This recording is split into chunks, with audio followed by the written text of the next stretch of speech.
Hello everybody, my name is Cody Saida, and today I will be talking to you about dog mushing and also hunting.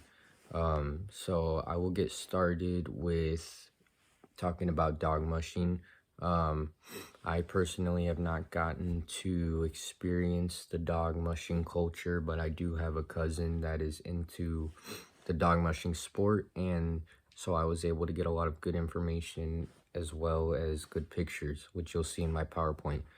But anyway, let me give you the definition of mushing, which is the term for a sport or transport method powered by dogs. So pretty much, as I'll explain more, mushing is it's a way to get around with dogs. It could be a sport, or it could just be a way of transportation. But anyway, let me give you a little info on mascots and logos. So mascots and logos can change depending on what type of team the musher is on, what team they claim, where do they come from, what type of dogs they're running.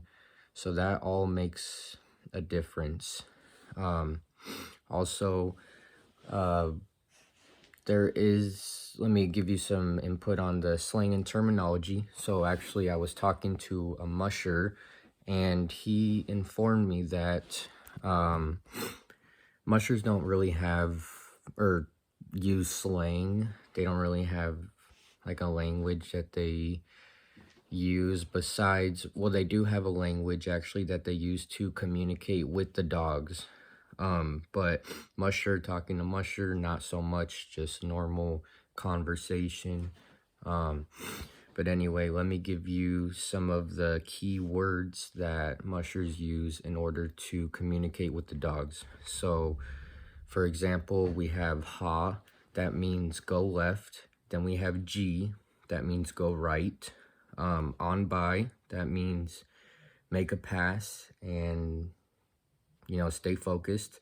Then we have easy, that means slow down. And then we have straight ahead. So that means go straight in case they're at an intersection so they don't get confused. Yeah, so after that, we have equipment. This is the stuff that is essential to be able to successfully run the dogs and do it safely as well as responsibly, not having to worry about losing the dogs, because one thing about at least my cousin's team, the dogs will just take off if they get the chance. And so yeah, it's good to really pay attention to what they're doing. So first off, I'll start with the sleds. So mushers actually use custom built sleds, and that's what they get pulled on by the dogs. And then also mushers use custom made lines. So these lines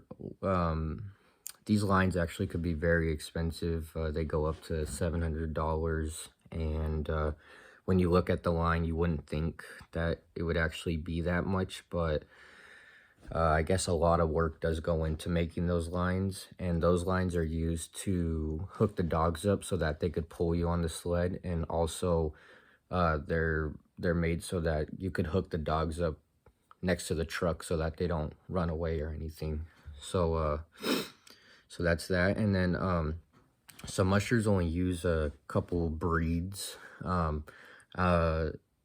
So for example, what my cousin's team runs are Siberian Huskies, and also so that's one popular breed. Another popular breed is just like hound dogs.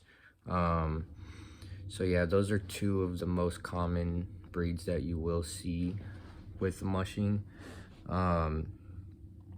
Also, so dog sledding is really a way of life for mushers. I was talking to a couple of them, and they all kind of gave me the same idea, and they were saying, pretty much that dog mushing it's not all about winning the races. It's also about building a relationship with the dogs and being outside and you know, just having that relationship with the dogs. Yeah, I think it's really cool, actually. You know, and yeah, being in nature, and you know, you really get to build a bond and a friendship with the dogs, and a lot of mushers really live for that, you know.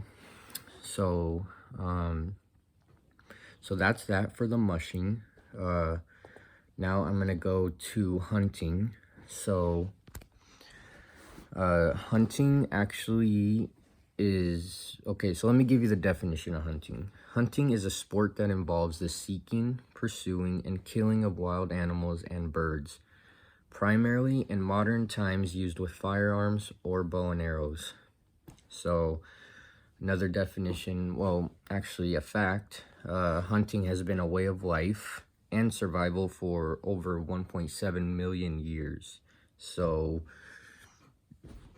but I'd say it's pretty essential, and I mean that's how we are able to eat sometimes, and you know, for a lot of different good things come out of hunting, but also I'm not one to always agree with hunting, so that can go hand in hand.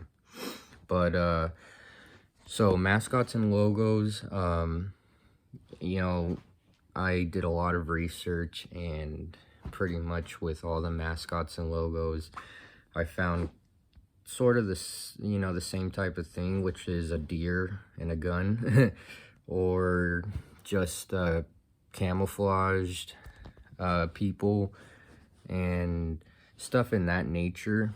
But for the most part, I believe that, you know, hunters at the end of the day have pretty much the same thing on their mind, and that's to get their kill. So moving on from that, we have the slang and terminology of hunting. So hunters use, you know, words of code to identify different types of animals. Also, you know, to let others know where they are. So here's a few examples of the words that hunters use in order to communicate with one another. So I'll start with a bugle. This is, a hunter uses this word to describe the loud sound a male elk makes while en route. Also, we have drive. So that is when two or more hunters walk through the woods in order to push wildlife towards another hunter. Then we have a fawn. I think that's more of a common one that a lot more people have heard. That's a first-year deer. Then we have a grunt. Grunt is what hunters call a deep sound that bucks use to communicate. Then we have a pea shooter. That's a low caliber, weak weapon. So if anyone ever tells you you have a pea shooter, I don't think that's a compliment. But then we have an axe. That's another name for a bow and arrow. And yeah, so actually, as I was talking to a friend of mine who is a hunter, I said, you know, what's the #1 rule of hunting? And he said, stay dry and stay warm. So guess that's good to keep in mind. Next, I'll move on to equipment.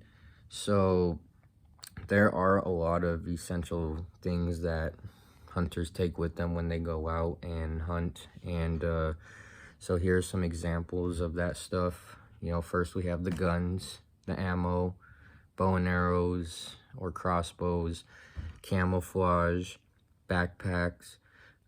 Some hunters prefer to use scent reduction and scent attractants, but others that I talk to disagree with that scent stuff. They don't believe in it. And also warm clothes, like I was saying. So there are a couple different types of hunting you can do. So I'll start off with small game hunting. That's squirrel and rabbit. Then we have partridge hunting. That's pheasant and quail. And then we have waterfowl hunting, and that's geese and ducks. And then we have big game hunting, so that's deer, elk, moose, and bear. And yeah, so I know that there's different parts of the seasons of when you can do these specific types of hunting, but yeah. And so I want to move on to weapons that are used for hunting. So as I was talking to a experienced hunter, I asked him, I said, what kind of weapons do you guys usually use when you go out there? And so he told me, for the most part, hunters use a bow and arrow, crossbows, rifles, and hunting knives. So those are the main weapons that hunters use when they go out. So I also did some research, and I asked a couple hunters as well, as why do they hunt? So after I did some research, I found that for over 1,000,000 years, hunting has been a way of life for humans and animals. It is an essential way to meet our daily nutritional needs. So, I mean, people that live in the city don't really have to worry about that as much, but people that live off-grid or are just into that type of lifestyle, definitely essential. And if worst came to worst, hunting would be essential to survive. And other animals count on being able to hunt to survive and feed their families. So, also, as I was interviewing a good friend of mine who is a hunter, he explained to me that hunting is not all about killing the animals. Hunting is also about being out in nature. It's about, you get a free feeling when you're out, and you feel connected with the nature. You get to be around the animals. I've had someone tell me that sometimes they just go out just to be out. If they see something that they would really like, they'll take their shot, but it's not always just about killing the animal. That's just a plus, I guess, for some people. But hunting is a way of life, and a lot of people count on it to survive. So all in all, I think that there is pluses to hunting, and I think that mushing is a very cool sport as well. I am very interested on how these things work. After doing the research, I got a lot of information that I now can, I could put myself in their shoes and kind of get a feel for what it's like. But anyway, thank you for listening. My name is Cody Saida, and I hope you enjoyed my video, and have a great day. Thank you.